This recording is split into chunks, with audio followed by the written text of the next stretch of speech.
Hi, my name is Renise Robinson. And my name is Ashley Cordova. This summer, we worked with Dr. Joe Lopez and his graduate students at Nova Southeastern University Oceanographic Center. The center is located on the entrance channel of Port Everglade. It spans 10 acres and is home to a large marina, providing immediate access to coastal and open ocean environment and ecosystem. During our internship, we researched the first phase of how microbial communities vary in sponge species. Our internship fits into a much broader project called the Earth Microbiome Project. The Earth Microbiome Project is a global initiative to characterize microbial communities, also known as microbiomes, around the world. The microbial communities that we are focusing on are found in marine sponges.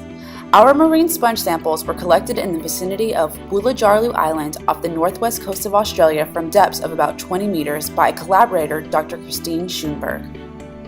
Marine sponges are filter feeders, filtering approximately 6,300 gallons of seawater per day.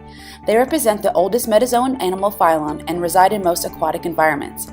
Sponges host diverse microbial communities such as bacteria, which can benefit the sponge via symbiosis.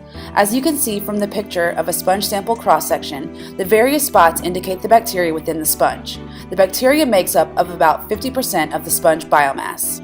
The squeeze method is a process of squeezing all cells out of the sponge sample.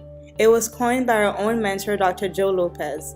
The bacterial sponge and other cells that are collected will be used in the second step of our project, DNA isolation.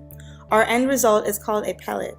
The pellet is soaked in L-buffer, which stands for lysis, which helps protect the DNA from degradation. Using the mobile pyrolyzer kit, we first break open the cells with a homogenizer. After breaking open the cells, we then clean the DNA of any proteins or RNA that are in the cell in a series of washes provided in the mobile kit. We then vortex, incubate, and centrifuge in 10-minute intervals. After cleaning the DNA, we centrifuge the isolated DNA on a spin filter, and finally release the DNA with a water solution. We analyze the yield and purity of our genomic DNA using the nanodrop spectrophotometer.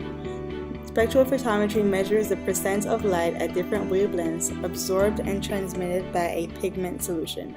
PCR, or polymerase chain reaction, is the process whereby DNA is amplified. Starting with double-stranded DNA molecule, the process involves a number of amplification cycles. PCR requires 3 steps.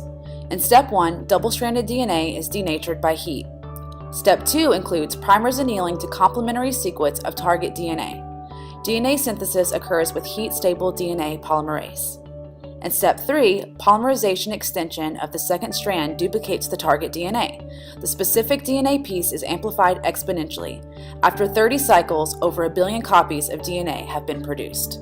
Because our project is focused on microbial DNA, we amplified the 16S rRNA gene fragment using PCR protocol.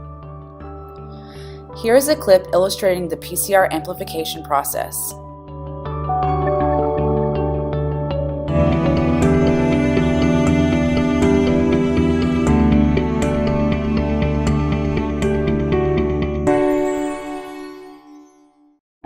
Electrophoresis uses electrical charges of molecules to separate them according to size. We use electrophoresis to analyze PCR results and confirm target base pair sizes by comparing it to known base pair sizes using a ladder. Microbial DNA will show a 700 to 800 base pair band. A side project we worked on was assisting in the characterization of sponge taxonomy and evolution for the Peripheral Tree of Life project. Here we are trying to put together evolutionary trees of various sponge species.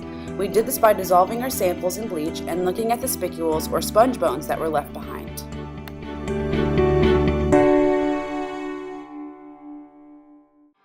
This summer, we isolated high-quality genomic DNA from 180 samples for DNA sequencing as a part of the Earth Microbiome Project.